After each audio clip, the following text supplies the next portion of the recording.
Welcome to Rebel Roundup, ladies and gentlemen, and the rest of you, in which we look back at some of the very best commentaries of the week by your favorite rebels. I'm your host, David Menzies. Well, that was quick. After just one round of balloting, Pierre Poilievre captured more than 2/3 of the votes and was promptly proclaimed the new leader of the Conservative Party of Canada last Saturday evening. But does he have the right stuff to become Prime Minister? Sheila Gunn Reid covered last Saturday's convention, and she'll offer her thoughts and predictions. Now, the news out of Kamloops last year was equal parts grim and disturbing, pertaining to a mass burial site, namely Chief Roseanne Casimir and other Indigenous leaders claimed to have found unmarked graves, and that the remains of 215 children were in those graves. Yet, almost a year and a half later, where is the evidence regarding these allegations? And is there more to this story than what's being reported by the mainstream media? Drea Humphrey joins me to discuss her upcoming Rebel News documentary, Kamloops, The Buried Truth. And letters, we get your letters every minute of every day, and I'll share some of your responses about an incident involving a knife man who went into the Toronto headquarters of Global News last week. Several police cruisers and a paramedic responded, but there's been zero mainstream media coverage.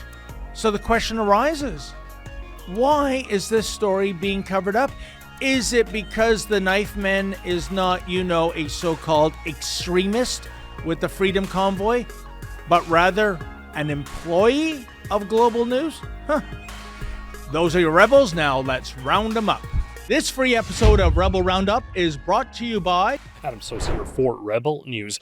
Our company is growing quickly, and we'd actually like for your company to grow too. That's why this ad space that I'm speaking through right now is actually available for you to purchase. So instead of people listening to me, they could actually be learning about your company, learning about your business. If this interests you, if this is an opportunity you'd like to capitalize on, send us an email at ads@rebelnews.com.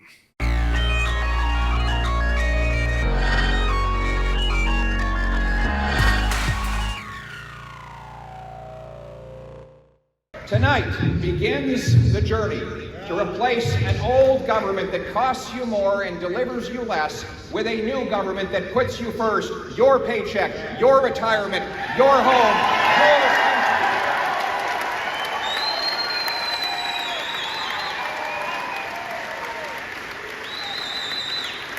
By tackling liberal inflation, we'll put you back in control of your life and your money. Well, folks, that was the triumphant scene in Ottawa last Saturday evening when Pierre Poilievre attained victory on the first ballot to become the newest leader of the Conservative Party of Canada. For the record, Poilievre received an astonishing 68.15% of the vote, blowing away his closest rival, Jean Charest, who only received 16.07% of the vote. Leslie Lewis placed third with 9.69% of the vote. Former Ontario MPP Roman Baber placed fourth with 5.03% of the vote. And MP Scott Aitchison finished with 1.06% of the vote. Oh, wait, now I forgot someone. The unofficial sixth place finisher. Yes, that would be sneaky Patrick Brown. And what percentage of the vote did this lying liar get? Well, take it away, Dean Wormer. 0.0. And joining me now is Chief Reporter Sheila Gunn Reid, who covered the CPC Leadership Convention on Saturday night, along with our big boss man, Ezra Levant. How are you doing there, Sheila? I'm doing great, David, and I am enjoying the gnashing of the teeth and the wailing of the mainstream media now that Pierre Poilievre has been elected. Oh, it is no longer vegetable lasagna Andrew Scheer and spaghetti noodles with butter that was Erin O'Toole. It's a little spicy, and the mainstream media is having difficulty finding their Pepto-Bismol, and I'm here for it. Oh my goodness, so many angles to uncover on this, Sheila, and that's just one of them. But the clip we just played, it featured Mr. Poilievre talking about restoring the economy, talking about improving the lives of Canadians, and the most off-use word I saw on social media in the minutes after his speech was the F word. No, not the F-bomb, but F for fascist. Sheila, can you imagine? We have a candidate promising to make the lives of Canadians better, and he's labeled a fascist. How do you make sense of this? Not just make the lives of Canadians better, but disentangle government from all the things that the government has entangled itself in that it shouldn't be entangled with. So shrinking the size and scope of government. Call me old-fashioned, social studies was a long time ago, but I don't think that's a fascistic move. These are people who are just a little bit too much into the CBC, who are going to have a real tough time digesting what it's going to be like for them going forward, because it's clear. Poilievre has identified the media for the problem that it is, for the enemy of conservatives that the media is. And he doesn't have a problem telling it right to their faces, and as he did with David Akin, laugh right in their faces. Oh, you're reading my mind, Sheila. Back on Tuesday evening, I believe it was, David Akin apparently suffered a mental breakdown. He made a spectacle of himself. He was profane. He was yelling questions. He was being interruptive of the press conference. I mean, had that been me at a Trudeau conference, I'm already tackled by the Royal Canadian Mounted Henchmen. In the very first place, I'll put my hand up. the reason that look. So I mean, we have basically a liberal heckler who snuck in here today. I'm a liberal heckler. Well, my name's David Akin. I work for Global News. I'm the chief political correspondent for that organization. Are you going to let me make my mistake? You may remember me from the guy who actually reported first on the Prime Minister breaking the law. Yeah. Are you going to let me make my We just like to ask a question. Say yes. I've actually never seen you heckling the Prime Minister. Before. Ask Minister Baer back in the day. The Prime Minister. Look, bottom line is this. Are you going to take some questions at the end of this statement? Yes, I'll be taking 2 questions at the very end. Thank you very much. Thank you very much. But here's the thing. Pierre Poilievre, to use a media word, I don't think he's going to pivot on this. I don't think he's going to do what Scheer and O'Toole did and be Mr. Nice Guy and bend the knee to the mean girls at the CBC and the Toronto Star. And I think, Sheila, that is what is going to drive the media even more insane than what you saw David Akin displaying on Tuesday. It reminds me of Rush Limbaugh, what he said about Trump and the way Trump handled the media. The media didn't make Trump. The media can't break Trump. That's the same with Pierre Poilievre. They were always dead set against this guy. How do you see this unfolding in the weeks and months ahead in terms of the media coverage of the new leader of the Conservative Party? I think Pierre Poilievre is going to drive these people crazy, and frankly, it's not going to be a very long drive, if you know what I mean. For example, with David Akin, I think Pierre Poilievre got 10 words into one of his inaugural speeches before David Akin, who proclaimed, "But I am the chief political correspondent at Global News." I mean, he pulled the "Don't you know who I am?" To Pierre Poilievre. And the best part of Pierre Poilievre's response was that you're behaving like a liberal activist, or a liberal heckler has gotten his way in here. Pierre Poilievre knows exactly who David Akin is. He's a fixture on the Hill, but show David Akin the respect he deserves, which was none, which I thought it was wonderful. But do you think for a second that David Akin would have been hooting and mooing like a lovelorn Sasquatch had Jean Charest won? Do you think that he would have been shouting to interrupt Jean Charest's inaugural speech as the new leader of the Conservative Party? No, because he's their guy, and Jean Charest would have been the perfect loser to Justin Trudeau, which is exactly what the mainstream media wants, because with Pierre Poilievre, there's a serious potential that they could be cut off from their never-ending subsidies. And that really scares him. That's what this is all about. 100%, Sheila. And whenever I hear someone pull that line, don't you know who I am? You know what I do, Sheila? I look over to the cameraman and I go, oh no, Efren, not another jabroni with amnesia, right? But I think the unspoken strategy of Akin here, and we saw a bit of it in December when I was assaulted by Justin Trudeau's, Royal Canadian Mounted Henchman, is this: he is sucking up to his boss, to the sugar daddy Trudeau. Most of the media back then, they ignored the story, but Akin went on the offensive with tweets actually applauding my assault. And similarly with Mr. Poilievre, Sheila, this to me was Akin making a spectacle out of himself to get the attention of Justin Trudeau, the kennel master, that he's the barking mad dog. He's going to do the barking and the biting. He's the guy that's going to be worthy of that government paycheck. And if not, maybe a Senate appointment if things go really sideways. What's your take on that? David Akin thought it was a power move to start interrupting that press conference, and he was put in his place pretty darn quickly. Let us not forget that David Akin was the same Global News journalist, the chief political correspondent with Global News. Don't you know who I am? That basically covered up, had it not been for Mocha Bezirgan, Indigenous protesters protesting Justin Trudeau at a campaign stop and blocking the bus that Akin was on for 45 minutes. David Akin didn't think it was newsworthy. He tried to say that the bus wasn't blocked, that the bus wasn't delayed, that Justin Trudeau wasn't being protested by Indigenous people, except for the fact that Mocha Bezirgan was on the ground outside the bus, because only the state-approved journalists get on the bus. So Mocha's outside the bus, well, actually where the news happens, and he showed that David Akin was peddling in fake news in real time. He debunked David Akin.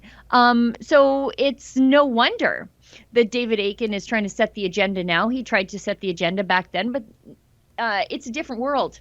And David is going to have his heart aching and breaking for Jean Charest for a very long time, because Pierre Poilievre won, and won resoundingly. Boy, Sheila, that sounds like a beautiful country song you're about to break into. Thank you. And I'm going to give Mr. Akin a tip. Hey, David, get on a bus and go to Global News Toronto. I have a scoop for you. There was evidently a knifing incident. Yeah, you know what last week. I was saying that sort of talking to one of our colleagues. I think they've got a mental health problem down at Global News. It's been David a bad Akin is week. acting crazy. They have a knife attacker that nobody wants to talk about. David Akin's acting crazy, and Rachel Gilmore gave a speech with no pants on. I don't know if you've seen that tweet yet, but it's crazy times at Global News. Well, enough about the legacy media, Sheila. The real target, of course, is those who are in government, the Trudeau Liberals. You can smell the fear in the air. Certainly I can. And I'm just wondering, we used the P word earlier, pivot. Do you think maybe Pierre Poilievre's popularity and his resounding win on Saturday, and the fact that the media attacks are not working, could it be that the Justin Trudeau Liberals will pivot? They'll go less crazy far left wing into NDP territory and become more centrist in advance of the next election, because what Pierre Poilievre is preaching, people are buying what he's selling, Sheila. The fear of the Liberals, I open up my Twitter account and it's like getting into a hot bath after you've been outside in the cold. I just love it. What an image. But I'm not sure the Liberals are going to pivot. I know there are some people within their caucus, like Pierre Poilievre has been leader for mere days, and already the disgruntled Liberals who are disgruntled with Justin Trudeau are starting to leak to the media saying, maybe we should leave behind our wokeness and sort of move towards the center. Now, that would mean to me that either their wokeness or their lack of wokeness, it's neither of which they believe in. They just believe in power, right? So they're willing to switch that dynamic depending on whichever way the wind blows. But I really don't see Justin Trudeau disconnecting his cart from the horse of radical leftism. That's how he won. It's who he is. And it's just so shallow and so perfect for him. He spent the last 7 years being addicted to virtue signaling. You think you can kick that habit just because Pierre Poilievre got elected? I don't think so. Well, and here is where I'm going to put you on the hot seat, Sheila, and get a prediction from you in terms of when Canadians can expect to go to the polls. As I said a few days ago, I'm very much 50-50. I know that sounds horribly wishy-washy, but I can see it going both ways. I could see Trudeau ragging the puck until 2025, which seems like an eternity away to me. God. Or he believes the propaganda his state-sponsored media types are throwing up there about Poilievre being a fascist, about him being evil and dividing and divisive, and etc., and calling a snap election in the fall just to ride that wave. Where do you stand, Sheila, if you had a quid or two to bet on this? I think I'm 60-40 for an earlier election. So I'm a little more committed than you, but not really. I think right now, again, I'm going to poke fun at Global News, but then quote their pollster for some reason. I was reading Global News. Someone's got to. And they were citing their Ipsos Reid polling that 40% of Canadians do not know enough about Pierre Poilievre to formulate an opinion on him. Now, I'm of the mindset that the more people actually learn about Pierre Poilievre, the more they'll like him. The more the contrast between him and Justin Trudeau will become more stark. That, he's from a working class family. He understands what it's like. His wife is an immigrant with a couple little kids. He's, born to a 16-year-old single mom, adopted to school teachers in Saskatchewan. He's got a very compelling story, and he speaks the language of trying to get ahead in this country instead of Justin Trudeau, who says stuff about growing the middle class or defending the middle class and people working hard to join it and then taxing us.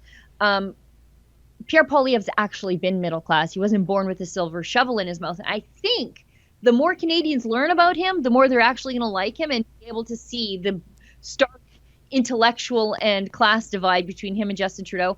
And I think if Justin Trudeau has smart advisors, and, I, again, could go either way on that argument any day of the week. But if he has some smart advisors, they're going to say call an election before people realize that they actually like this guy and his ideas.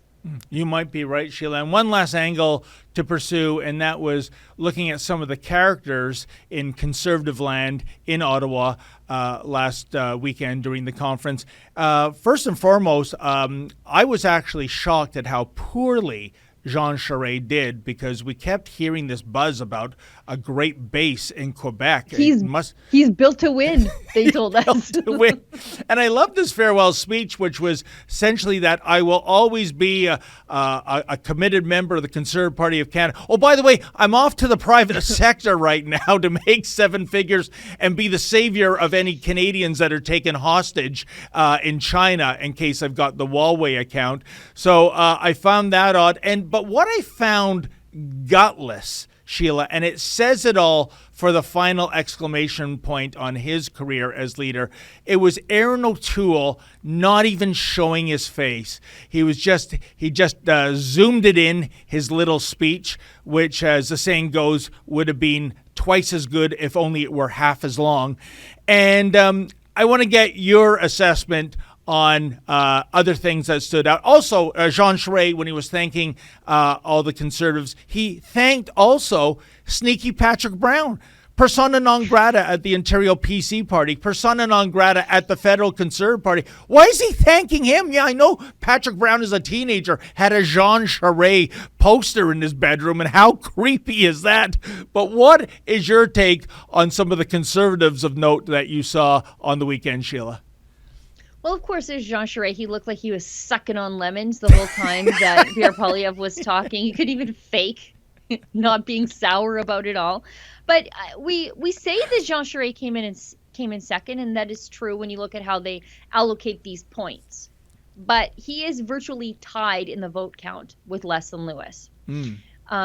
So that's a testament to her. We saw how the ridings broke down, Pierre Poilievre won all but 6 in Ontario, which is interesting considering most of his challengers were from Ontario, where I think all of them towards the end. And he basically swept everything except 2 in Quebec. Or no, I'm sorry, I got that wrong. Everything except 6 in Quebec and everything except 2 in Ontario. So Jean Charest wasn't even as strong as he promised everybody he would be in Quebec, which I think is interesting that even his major selling point was, I can win Ontario, I can win Quebec, and Conservatives aren't doing that with their Western-centric ideas or whatever. That isn't the case. Jean Charest couldn't even do that. You bring up Aaron O'Toole, and he gave a speech and he didn't appear. I'm of, again, 2 minds of that. Yeah, I could have done with a little less of him. He didn't need to talk for that long. But at the same time, I'm kind of glad he didn't show up because Jason Kenney can't get his fingers out of the Alberta leadership election here. So I'm kind of glad that Aaron O'Toole was didn't bother to show up, was sort of in the backseat. We didn't hear from him at all, really, during the leadership campaign, which is how it should be, Jason Kenney. Well, there you go. Well, Sheila did a phenomenal job. And for all the Charest supporters out there, don't worry. He's folding up his Superman suit and putting it in the closet, and he'll be at the next Conservative Party leadership convention, probably sometime in the 2030s. He's like Hillary Clinton. It's not your turn. It'll never be your turn. Just go away. Hopefully I'll still be alive to cover that one too, Sheila. So, Sheila, thank you so much. You and Ezra did a fantastic job. I know we had great viewership, and these are very exciting days ahead, and I hope you're right. I hope you're weighing in 60% on a fall election. If that's the case, I can't wait. You have yourself a great weekend, Sheila Gunn Reid. I will. You too. Thanks, David. There you go. And that was indeed Sheila Gunn Reid, somewhere in the northern hinterland of Alberta. Keep it here, folks. More of Rebel Roundup to come right after this.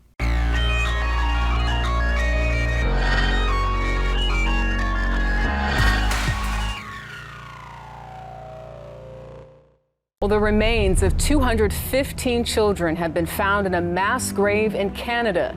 Many of you know that just over a year ago, the discovery of the remains of 215 children was found at the Kamloops Indian Residential School at the Kamloops First Nation. But what if I were to show you that what I just said wasn't true, and that in fact, a year later, not a single body has been found? This mass grave is a painful reminder of the genocide. Canada's leaders aren't condemning the burning of churches. No, they're endorsing the burning of churches. A juvenile rib bone that surfaced in the same area. You'd be surprised the number of people who say, I'm a doctor, I'm a paramedic. This is definitely a human bone, and it's definitely not. Looks like the chief. It is. Could be you.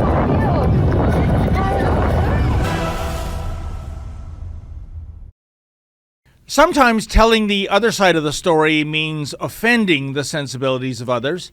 It means not being woke or politically correct, but the truth, as always, must prevail, even if that narrative is offensive to others. And while it is very trendy in certain circles to speak of the discovery of mass graves of Indigenous children, is this, in fact, true? Or is there something more to the story that is not being reported? And joining me now is Drea Humphrey, who, along with Matt Brevner, is the driving force behind the latest Rebel News documentary, Kamloops, The Buried Truth. Hey, how you doing there, Drea? I'm good. Thanks for having me on. You're looking good. Well, thank you. It's always a pleasure to have you, my friend. Now, your new documentary, it's subtitled A Journey to Discover the Truth About a Story That Misled a Nation. Drea, what do you mean by that? And indeed, what can our viewers expect to see once your documentary premieres? Well, this is a very raw documentary. I'm just going to start by letting people know that it was with the intention to do a follow-up report. And because we came across so much information, it just naturally evolved into a documentary. So you're really going to see and come along with myself and BC producer Matt Brevner as we try to get the truth a year later for what was a misleading narrative that was put forth back in May of 2021 about what was discovered at the Kamloops Indian Residential School. In that first press release, if you remember, from the Kamloops Shuswamic First Nation, it said that there had been confirmed the discovery of 215 former children from the Kamloops Indian Residential School. It was shocking news. It made it worldwide. People were grieving. And at the time, I think I was probably the only news reporter, at least in Canada, who was asking questions like, well, how did you determine such a precise number? And a year later, yeah, it's kind of shocking that there's still no answers in that area. Indeed, Drea. And here's the thing. Where is the evidence of these bodies that are in this mass grave? I think of the media coverage of this, and with some exceptions, such as James Pugh over at our friends at True North, nobody's asking questions. Indeed, in his piece, he says, instead of succumbing to hysterics, did the journalists do what they're supposed to do? Ask questions, search for facts and evidence. And the answer is no. It's being taken at face value. Drea, this should be a crime scene. There should be an RCMP investigation going on, but there's not. Is it because the alleged victims are Native? Is that the reason? Well, it's hard to speak on behalf of the RCMP, especially when, as a journalist, they keep passing you on to one person to another. No one actually gives you the answers. But the short end is that they keep saying they are leaving the investigation up to the band government. And the band government is essentially politicians. They're no different than the people that we elect in our government. It's the same thing. So how could you leave something that, like you said, should be a criminal investigation up to elected, basically politicians? Very confusing.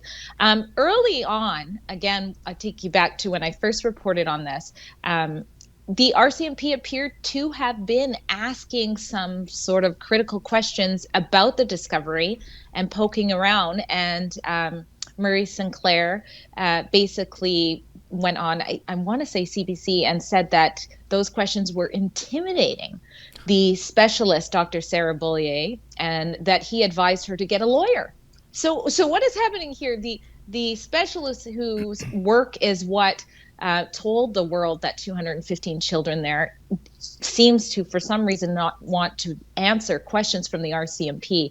And then after that, they certainly did take a hands-off approach to this situation. And you'll see in the documentary what it's like for what's happening right now, even when a legitimate police report is filed about the situation, how the RCMP and the BC coroners has been handling this. Yeah, because to me, you're talking about 215 victims. That is an enormous crime scene. And here we are more than a year later, and it hasn't been addressed. But this is scandalous, Dre, on one hand, but on the other hand, it is typical of what happens in terms of the Native community when there is an issue to exploit. You see the usual suspects, certain politicians, certain lawyers, certain academics, certain Native activists, not the Natives themselves, on the reserve. They're forgotten in this fury. But they get together, they craft some narrative, they craft some outrage, they go on a publicity tour, and there are no facts to what they're claiming. And we're seeing this yet again. And I just think it is an outrageous failure of, everyone, our government, law enforcement, our media. What's your take on it, Drea? Well, it's definitely a collective thing. I mean, even I recapped what was said in the press release, but the media went and took us a step further and told, the world and Jagmeet Singh that this was a mass grave. That wasn't even in the report. I don't know where they got that from, but that was never the case. But it looked like it was some sort of mass murder of children based on these narratives that went forward. And I'm not going to sort of guess at who in particular is to blame. I don't think if it is that somebody crafted a narrative for some reason, I don't think that's specific to the Indigenous community. I think that's something that we see across the board when people have power in general. And then when the media is too woke to cover it with journalistic integrity. And so what we did at Rebel News is we took our time. We didn't race to get the story out immediately. There were so many questions that need to be answered. I think it took 3 weeks to get the initial report on that. And if you watch that report, it captures, we speak to somebody who attended the residential school. We speak to people who are grieving over the story, obviously, based on what was told. But we certainly asked the questions, the basic questions. How did you discover this precise number of children? Why are the police not investigating this? And why are we getting no answers? Those are the same questions we went to get answers to a year later, and we actually get some of those answers. And the short end of it is not a single body has been discovered there. That is the facts more than a year later. And that is not what people in Kamloops think. That's not what many people across Canada think. And it's certainly not what many people across the world think. But it is what the legacy media should know and should have set the record straight for the public by now. That is amazing. Not one body recovered, Drea, and yet I still to this day, more than a year later, I see people with orange shirts with the number 215 written on it. And when you speak about the woke media, this is part of the problem. I find just asking questions, which is what we do here, which is what you did in the documentary, you're described as being insensitive or even racist just for trying to get to the bottom of the matter. Did you discover that when you went out on your fact-finding mission? No, people were pretty open. We actually speak to some of the public in Kamloops. We do sort of a streeter sort of interview just to see what people think. Now that there are more facts available, what do they know?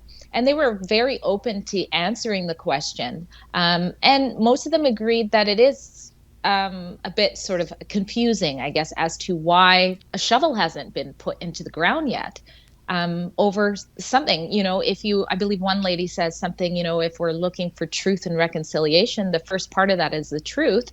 She's so right. Yeah. We need to know what exactly happened there. I mean, if you look at the old days and how you could get away with killing people, Dr. H.H. Holmes was one of the first noted serial killers. I mean, he had hundreds of bodies under his home. What if this was a serial killer who did something, or what if it's something else? Our colleague Adam Sos did a report that shows very compelling evidence that it could, in fact, be something more connected to how they disposed of things in the ground. So, I mean, the first thing is get the truth so that there can be reconciliation if that is the goal. You don't just say something and then shut off all of the resources available to you to confirm, and to also, if there are missing children that were taken from their homes, that were buried there, what about repatriation? Yeah. Where you put their remains, you get them back to the communities where they belong. That, I would think, that would matter the most in this situation. Well, Drea, I'm glad you were getting cooperation on this journey. I guess I was basing my question on some of the social media postings where a typical one being, shut the F up, Rebel.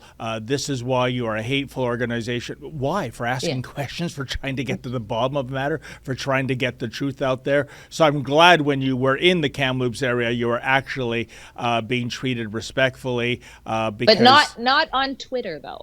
Yes. Twitter's a different, that there it's been called, the trailer was called hate. This must be hate. Call Trudeau, basically. Well, you know what, Drea, as our boss says, the Twitter world is not the real world. That's one filled with social justice keyboard warriors.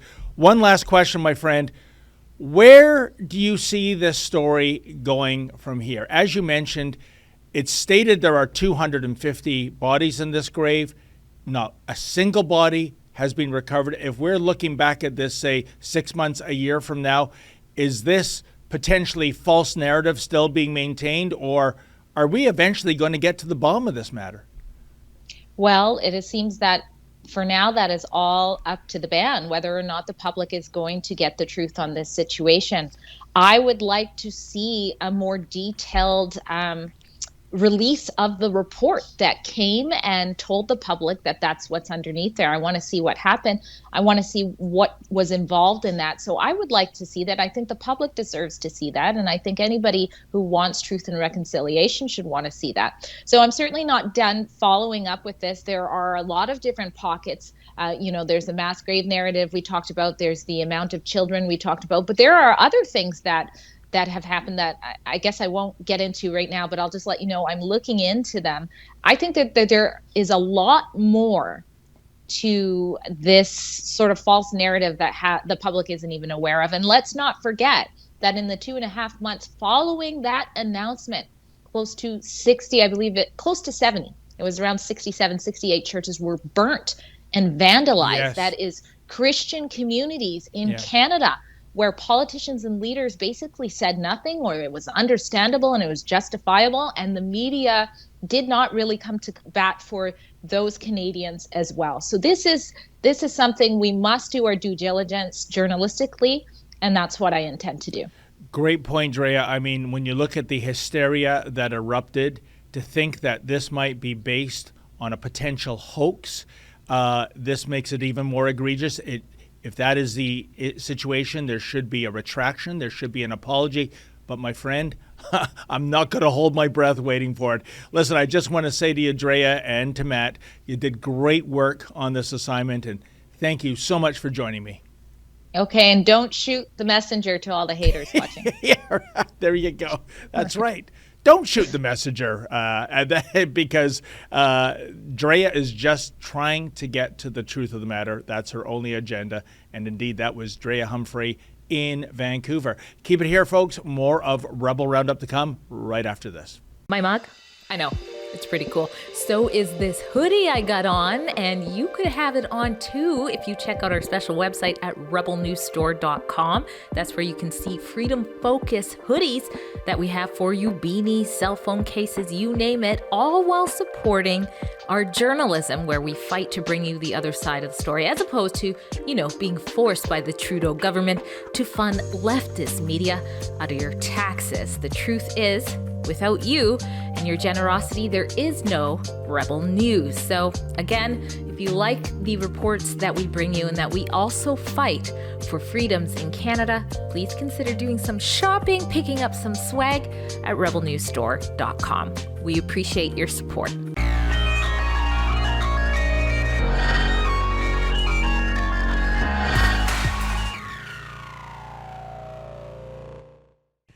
David Menzies for Rebel News here in Toronto. Well, folks, I'm outside the Toronto headquarters of Global News.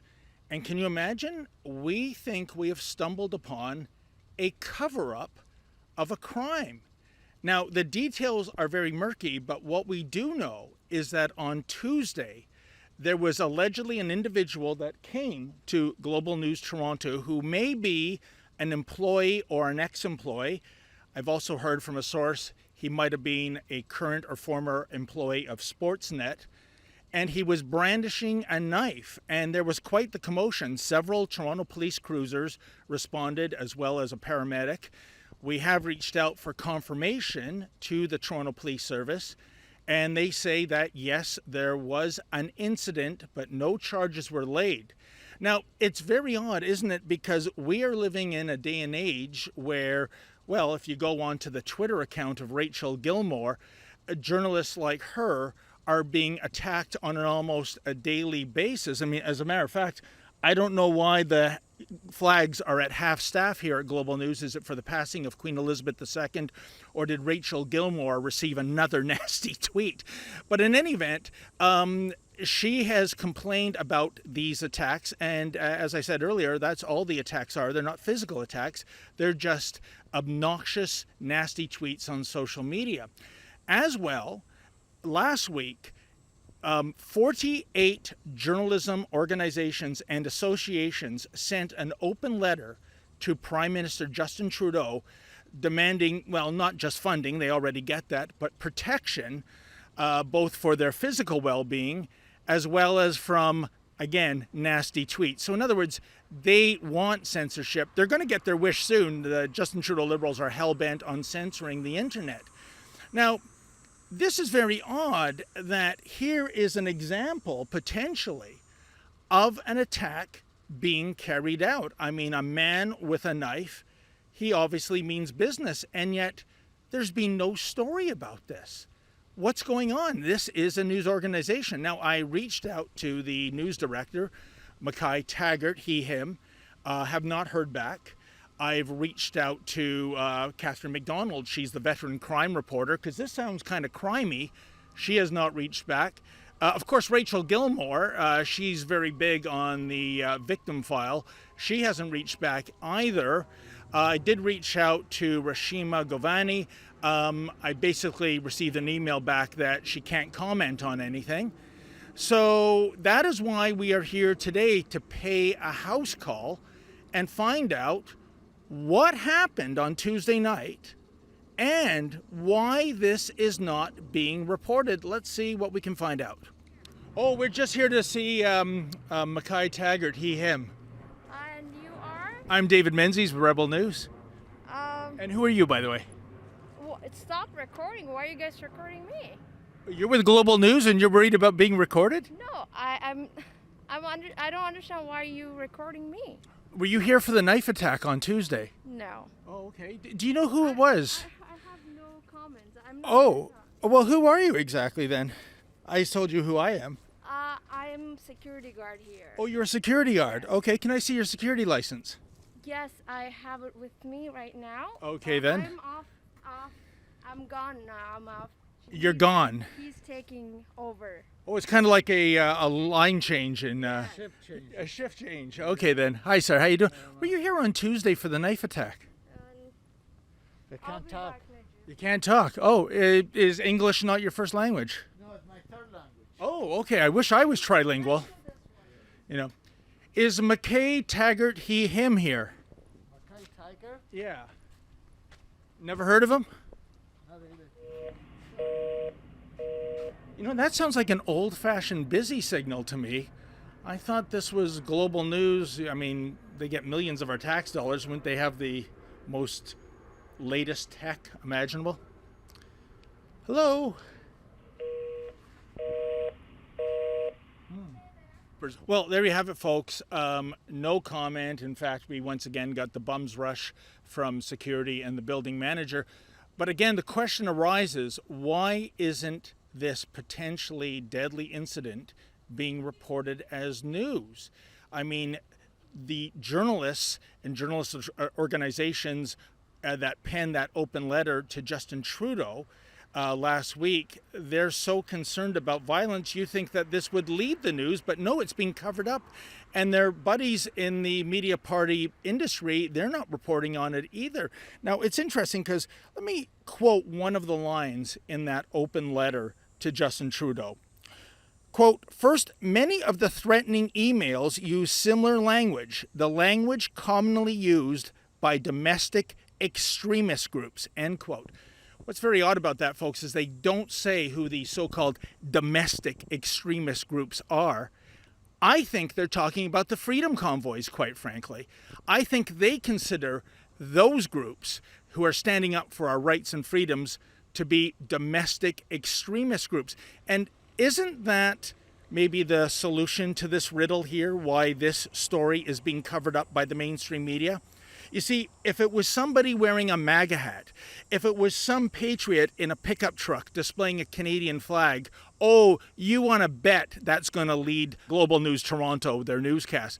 However, when it's allegedly one of their own, somebody within the media party acting badly, it's not a news item, it's a cover-up. Amazing. In the news business, the old saying goes, if it bleeds, it leads. But clearly that's not the case at Global News Toronto. Oh no, at least not when a knifing incident allegedly involves one of their own employees. Funny that. Indeed, somewhere in Ottawa, curled up in the fetal position, Rachel Gilmore weeps. In any event, you had plenty to say regarding a story that Global News does not want you to hear about. CBC is propaganda writes, emergency alert, a reporter was asking questions, call the police. Yes, impolite questions aimed at global employees who are hell-bent on a cover-up. That's a police matter. But a knife attack? Oh, nothing to see here, folks, because, that might be a little too personal. Ontario Shell writes, those security guards should have their licenses revoked. It is a clear violation of their license to refuse to show their license when requested by anyone. Oh, you are correct, sir. But obviously, the rules do not seem to apply to Global News employees. They're special, you understand.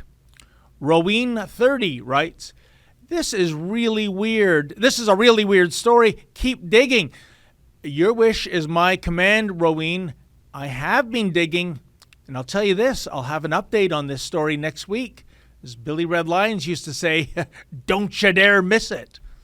And Sam Hill 613 writes, great job, David. The culprit left-wing radical Global News clearly only cares about fake news and are all too quick to cover a real incident of possible violence. Well, thank you very much, Sam Hill. And wow, it's been a bad week for Global News, hasn't it? Their resident drama queen, the Gilmore girl, she's still whining about attacks, a.k.a. mean tweets, that have been directed her way. Then, of course, David Akin had that hissy fit the other day at the Pierre Poilievre press conference. What next? And geez, to think that this outfit is being propped up with our tax dollars. I want my money back. Well, that wraps up another edition of Rebel Roundup. Thanks so much for joining us. Have yourselves a great weekend. And also, as always, folks, keep in mind the saying, without risk, there can be no glory. Good night.